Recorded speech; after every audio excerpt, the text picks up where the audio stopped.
Hi there. Today is Sunday, October 4th, and the last time I handled Blanco was this past Wednesday. What day was it? This past Tuesday. And so he has some time. He's had some time off, and I showed you some videos, I think, of him kind of resisting his picking up his feet since we've started this putting on the bridle and that kind of thing, round penning him. But he is improving. I just had to put pressure on that one shoulder, and he lifted his feet. Well, when I went to, he was actually also too, when I came into his shelter, he was very respectful. I put my hand out and he just sniffed it. He didn't try to look for sometimes they'll move their lips looking for a treat.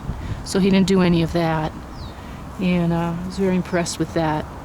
And I did the little mucking, and I did his quote-unquote treat training, or anti-treat training. And he did super good. Totally ignored me the entire time, and so I rewarded that. Today, the other thing that I noticed today, however, was that it looked like his owner might have ridden him today. And I'll show you that right now, the evidence of that. Oh, move over, bub. Hopefully you can see it. He has a saddle mark and he has a girth mark as well. Ready? Over? Maybe that's a little better. So I thought it was really interesting. I was going to go along with things and see how he did with his owner riding him. I'm not sure if it was his owner or the young girl who wants to do him for barrel racing. I'm not sure. But anyhow, he was fine at the halter, with the halter, and catching him and bringing him in. And then when I started brushing him, however, he, and I'm going to move now because you could tell he's very irritated. He's swishing his tail.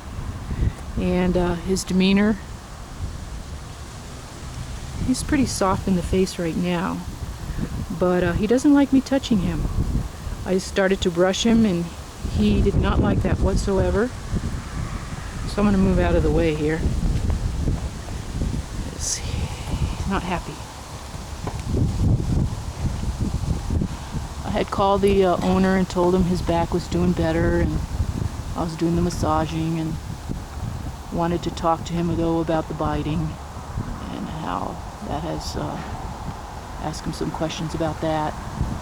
So I haven't heard back from the owner, so this is kind of the thing that I saw. Anyway, so I decided to go with it and see how he was doing with his mental state after having had a saddle on his back. And it's not so good. He is very irritated with me touching him, brushing him, and in particular up on those withers. And I went to do his massage, and he completely was knocking me around, resisting. He wasn't trying to bite me, but you can tell he was really uncomfortable. The other thing I tried to do was put the bridle on, his bridle. And this whole time, actually that last video I showed you, he, from Tuesday, he was actually, I was very surprised that throughout this whole thing he always has accepted the bridle. So he did not accept the bridle today. And I wanted to videotape all this so we can learn from it. And I did try to put the bridle in, and I did get it in, and I got, it's a new bridle but the same bit. I was readjusting it while I was on him. And so I don't know, that might have helped calm him down. I took it out, but I'm going to see if he'll take the bridle again, and we'll get it recorded. But we'll see his mannerisms, how different he is from all the other times that or at least that you saw when I bridled him.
So we can see that he's become sore again, just with one ride under saddle. Probably that original saddle that was giving him problems all along. He was worse taking the bridle before I turned the camera on. He was actually snaking his nose out away from me, which is something he's never done before. And you can tell he's trying to rub that bridle off. And the only reason I changed the bridle out, changed the bit to a different bridle, was the other one was getting really dirty and I had to clean it, and there was a repair that needed to be done on it. So I had another schooling bridle and I put the bit in this one, and that's why I was readjusting. But he has no patience for it, and these are some of the things that we have to contend with as trainers. So hopefully the owner will be willing to take some lessons from me, free of charge, of course, and get a better understanding as to what I've been doing with Blanco to get his willingness. So that's about it for that. I'm gonna try the round pen again in the riding and see what goes on. But you can see, as I really deeply massaged up there, he was bowing his back again. So we'll go from there. Change into jeans and do some round penning.